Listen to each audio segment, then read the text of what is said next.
বাংলাদেশ সেনাবাহিনীর নবীন officer lieutenant Bayezid. বন্যা দুর্গত এলাকায় পানিবন্দী নারী, শিশু, অন্তঃসত্ত্বা মহিলা সহ অন্তত ৩৫০ জনকে উদ্ধার করতে বাজি ধরলেন নিজের জীবন। কুমিল্লা সেনানিবাসে কর্মরত বায়েজিদ বুড়িচং উপজেলায় বন্যার্তদের উদ্ধার কার্যে নিয়োজিত হন। তারপর তার দুঃসাহসিক প্রচেষ্টায় মৃত্যুর মুখ থেকে বেঁচে ফিরলেন শত শত পানিবন্দী মানুষ। সদ্য কমিশনপ্রাপ্ত এই অফিসার গত ২০ জুন পদাতিক ব্যাটালিয়নে যোগদান করেন। এই সময় তার ইউনিট অধিনায়ক তাকে সাঁতারের দক্ষতা কাজে লাগিয়ে দেশের প্রয়োজনে এগিয়ে আসার নির্দেশ দেন। দেশপ্রেম এবং মানুষের প্রতি প্রবল ভালোবাসার দীক্ষা তার জন্মগত।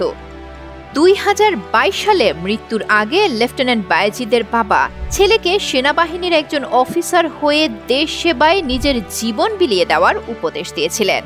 ইউনিট অধিনায়কের নির্দেশ এবং বাবার উপদেশ শিরোধার্য করে পানিবন্দী মানুষদের উদ্ধারে ঝাঁপিয়ে পড়েন দক্ষ সাঁতারু বায়েজিদ।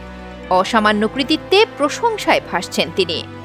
তরুণ লেফটেন্যান্ট বায়েজিদ বোস্তামিদের মতোই বাংলাদেশ সেনাবাহিনীর অনেক সদস্যই কাজ করে যাচ্ছেন বন্যার্তদের সেবায়। তারুণ্যের এই মমত্ববোধ হয়ে উঠুক নতুন প্রজন্মের অনুপ্রেরণা।